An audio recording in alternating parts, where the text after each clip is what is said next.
Houthi की तरफ से अब अमेरिका को दिया गया है बड़ा झटका और हूती ने ऐसे जो खबरें आ रही हैं उसके मुताबिक जो सोर्सेस से खबरें हैं कि हूती ने अब बाब-अल मंदेब के करीब MQ-9 रिपर ड्रोन को निशाना बनाकर गिरा दिया है। देखिए पिछले 12 घंटे के अंदर हूती की तरफ से जो हमले किए गए वो सब के सब हमले बिल्कुल उसी स्टाइल में किए जा रहे हैं, उसी तरीके से किए जा रहे हैं जैसे हमले ईरान करता है। जिस तरह से ईरान बैलिस्टिक मिसाइल्स रखता है, जिस तरह से ड्रोन अटैक्स होते हैं, जो डिफेंस सिस्टम ईरान का एक्टिवेट है, बिल्कुल इसी तरह से अब हूती के लड़ाके भी हमले कर रहे हैं। यानी जंग का अंदाज वही है जो ईरान करता है। दूसरी चीज हूती ने अब वही एग्रेसिव अप्रोच ले लिया है जो ईरान ने हॉर्मूज को लेकर अपना रखा है। बिल्कुल वही रणनीति हूती ने बाब-अल मंदेब के लिए अपना रखी है। देखिए इस वक्त की जो बड़ी खबर है, US MQ-9 Reaper drone reportedly crash near चेल्बी एयरबेस इन जिबूती। देखिए जिबूती एक देश है जहां पर अमेरिका का एयरबेस है, चेल्बी एयरबेस। यहाँ पर अमेरिका इसको मैनेज करता है, काफ़ी फाइटर जेट्स हैं यहाँ पे। देखिए गौर करने वाली बात है, जिबूती के इस चेल्बी बेस पर जितने ड्रोन फ्लाइट्स टेक ऑफ करती हैं ये लाल सागर, बाब-अल मंदेब और इसके आसपास के इलाकों में मिलिट्री ऑपरेशंस करते हैं। इसलिए चेल्बी एयरबेस बहुत इंपॉर्टेंट हो जाता है जिबूती का।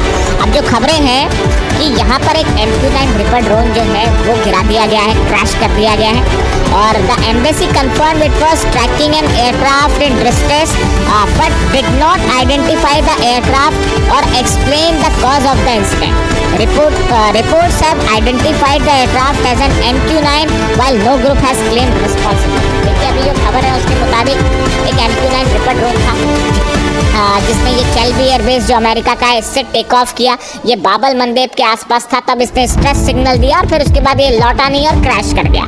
अब अमेरिका ये कह रहा है कि अंदेशा है कि हूती ने जो है वो इसको मार गिराया है। हालांकि अभी इसको लेकर कोई बड़ा दावा नहीं हुआ है, लेकिन ये माना जा रहा है कि हूती ने इसे मार गिराया। अब आप देखिए चेल्बी एयरबेस जो है इसका थोड़ा जिक्र करना ज़रूरी है क्योंकि ये यमन में जो जंग हो रही है अब इसमें चेल्बी एयरबेस इंपॉर्टेंट होने जा रहा है और इस पर हमला भी हो सकता है।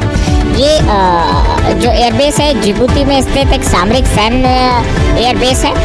यह जिबूती की राजधानी शहर से दक्षिण पश्चिम में लगभग 6 किलोमीटर की दूरी पर है और इसकी मुख्य बात तो ये है कि यहाँ पर अमेरिका जो है उसके ड्रोन से जितने ड्रोन मूवमेंट होते हैं अमेरिका के वो सब यहाँ से। और अब सूत्रों के हवाले से ऐसी भी खबर है कि अगर जिबूती के चेल्बी एयरबेस पर हमला हो जाता है तो कोई आश्चर्य की बात नहीं होगी। अगर अमेरिका ने किसी तरह का ऑपरेशन किया यमन में हूती के खिलाफ तो हो सकता है कि ये चेल्बी एयरबेस जो है इस पर हमला हो जाए। और ये जो MQ-9 रिपर ड्रोन गिराया गया है ये हूती की तरफ से वार्निंग है अमेरिका को कि आप लाल सागर से दूर रहिए। इसके अलावा देखिए जो खबरें आ रही हैं यमन में जो है हूतीज ने सऊदी के ऊपर लगातार दबाव बनाना शुरू कर दिया। यानी हमले के साथ साथ समंदर में बाब-अल मंदेब में एक टोटल ओवरऑल दबाव बना रखा है हूती के ऊपर। ये बहुत ही एग्रेसिव रणनीति है। Yemen Houthis strike Saudi backed forces in Mocha with ballistic missile drone and releasing dramatic footages। देखिए मोखा में जो हमला हुआ यमन की सेना यानी सऊदी को जो सऊदी बैक करता है जिस यमन की सेना को उसके ऊपर हूती ने हमले किए। कैसे हमले किए मोखा में? बैलिस्टिक मिसाइल से, ड्रोन से। और सबसे बड़ी बात है इसका वीडियो भी रिलीज किया बिल्कुल इसी अंदाज में जैसे IRGC करती है। आप समझ जाइए मैं क्या कहना चाह रहा हूँ। The Houthis warned Saudi Arabia wherever you mass you get bombed। सीधी धमकी है सऊदी को हूती की तरफ से कि आप जहां भी जमा होंगे वहां पर हमला किया जाएगा। The attack reportedly killed at least 7 people and wounded dozens। ये जो हमले हुए हैं हूती की तरफ से जो हमले हुए इसमें 7 लोग मारे गए हैं, संख्या ज़्यादा हो सकती है इसकी, और सैकड़ों लोग इस हमले में घायल हो गए हैं। The Houthis also claimed a drone strike on an Aramco facility in Saudi Arabia। जज़ान में कल जो हुआ तो आप जान ही रहे हैं कि वहाँ पर धमाके हुए, ड्रोन स्ट्राइक की खबर है हूती की तरफ से। जज़ान में ऑयल फील्ड में आग लग गई। अब देखिए हालात ये हैं फिलहाल कि बाब-अल मंदेब बिल्कुल उसी तरह से बंद है जिस तरह से हॉर्मूज खोलने के लिए ईरान ने अपनी नई शर्तें रखी। मुआवजा वापस दिया जाए, अमेरिका अपना सेना लेकर निकले, अमेरिका अपने बेसिस पर, मतलब बहुत ही ज़्यादा सख्त शर्तें ईरान की तरफ से रखी गई हैं हॉर्मूज को खोलने के लिए। अब ऐसी स्थिति बाब-अल मंदेब में भी अपना ली है हूती ने। हूती का जो स्टैंड है बाबल मंदेब को लेकर वो बिल्कुल वैसा ही है जो ईरान का हॉर्मुज को लेकर है।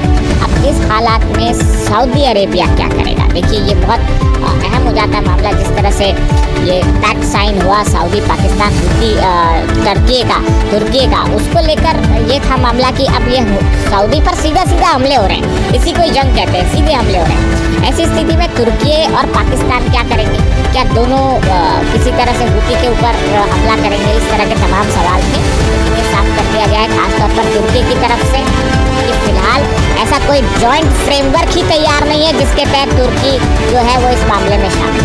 यानी तुर्की ने दूसरे शब्दों में हूती पर किसी भी तरह का ऑपरेशन करने से साफ मना कर दिया है।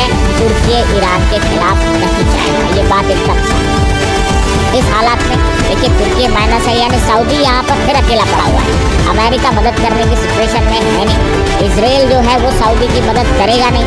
इस हालात में सवाल ये है कि सऊदी अपनी रक्षा कैसे करेगा, सऊदी की मदद कैसे होगी? ये अपने आप में एक बड़ी खबर। इसके अलावा देखिए एक और अहम खबर का जिक्र करना जरूरी है, वो है गाजा।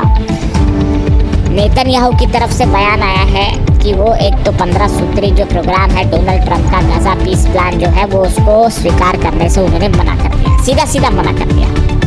यानी ये देखिए आप ये बता रहा है कि ये डोनाल्ड ट्रंप की लगातार कम होती पोजीशन को बता रहा है कि ईरान ने डोनाल्ड ट्रंप की हालत ऐसी कर दी है कि अब नेतन्याहू मुंह पर सीधा मना कर दे रहे हैं, क्योंकि सब कोई महसूस कर रहे हैं कि हर स्तर पर डोनाल्ड ट्रंप की हार हुई है। डोनाल्ड ट्रंप एडमिनिस्ट्रेशन की हार हुई है, चाहे हॉर्मुज हो, चाहे न्यूक्लियर पॉलिसी हो, चाहे जंग हो, आप जहाँ भी लें, चाहे एयर बेसिस हो, डिफेंस हो, सिक्योरिटी हो, सब में अमेरिका बुरी तरह से हारा है ईरान के साथ। तो अब ऐसे हालात में नेतन्याहू भी सीधा जो है डोनाल्ड ट्रंप के प्रस्ताव को नकार दे रहे हैं और कह रहे हैं कि गाजा पीस प्लान को मैं नहीं मानता। इसको लेकर तमाम खबरें आप देख सकते हैं और इसको लेकर ईरान और इजराइल आमने सामने होंगे, इस बात को भी याद रखिए। गाजा को लेकर अब ईरान और इजराइल के बीच में बड़ी जंग होगी, ऐसे हालात बनते जा रहे हैं या बनाए जा रहे हैं, दोनों स्थिति है। लेकिन जो गौर करने वाली बात है, जो असली बात नेतन्याहू ने कही, वो गाजा पीस प्लान को स्वीकार नहीं करते, वो तो एक बात है ही।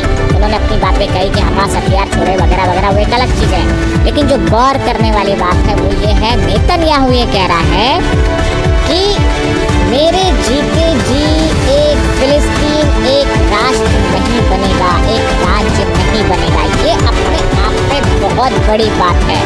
नेतन्याहू का ये डिक्लेरेशन करना कि मेरे जीते जी फिलिस्तीन राज्य नहीं बनेगा, इस सेंटेंस में ये बता दिया है कि आगे गजा को लेकर इजराइल की रणनीति क्या है। इस बयान में बता दिया है कि गजा को लेकर अब एक नई जंग की शुरुआत होगी। गजा को लेकर ये जो बात है, ये देखिए बहुत अहम सेंटेंस है जो मैं फिगर आउट कर पाया कि मेरे रहते जो है, मेरे जीते जी जो है फिलिस्तीन राज्य नहीं बनेगा। यानी ये एक बड़ा चैलेंज है जो नेतन्याहू दे रहे हैं और ये आधार रख रहे हैं एक नई जंग। और ये भी बता दे रहे हैं कि गजा से ना फोर्स वापस आएगी, और अभी भी साफ हो चुका है ना लेबनान से वापस आएगी ना गजा से आएगी, और सीरिया में भी जो इजराइल का ऑपरेशन है वो जारी है। अब मुख्य सीट पर, ड्राइविंग सीट पर अब नेतन्याहू है, ना कि डोनाल्ड ट्रंप। डोनाल्ड ट्रंप पीछे होगा, नेतन्याहू स्ट्राइक करेगा। और प्लान है जितने ईरान के संगठन जो मदद कर रहे हैं उन सबको कमजोर करने का, चाहे हमास हो, चाहे हिजबुल्लाह हो, चाहे हूती। लेकिन वो उल्टा रहा है, हूती भी वहाँ पर जबरदस्त जवाब दे रहा है, और लेबनान में जो है वो हिजबुल्लाह भी लगातार हमले कर रहे हैं। खबरें आई रही हैं, आप देख रहे हैं किस तरह से इजरायली फोर्सेस को नुकसान पहुँचाया जा रहा है। यानी पूरा मिडिल ईस्ट एक बार फिर अनसेटल है, पूरी तरह से लाल सागर से लेके, हॉर्मुज से लेके, बाब अल मंदेब से लेकर ऑयल बिजनेस पूरी तरह से ठप पड़ा हुआ है। ऐसे में ईरान ने अपनी शर्तें रख दी हैं अमेरिका के सामने। अब सवाल ये है कि अमेरिका क्या ईरान की शर्तों को मानेगा? क्या मुआवजा देने की बात जो ईरान ने कर दी है, क्या डोनाल्ड ट्रंप उसको मानेंगे? अगले चंद दिनों में एक बड़ा चेंज आप देख सकते हैं पूरे मिडिल ईस्ट में, और देख सकते हैं आप कि कैसे यहाँ पर समीकरण बदल रहे हैं और पावर सेंटर शिफ्ट होके अब तेहरान और ईरान। इसके बाद जो भी अपडेट होगा कमेंट करके बताइए। वीडियो कैसा लगा?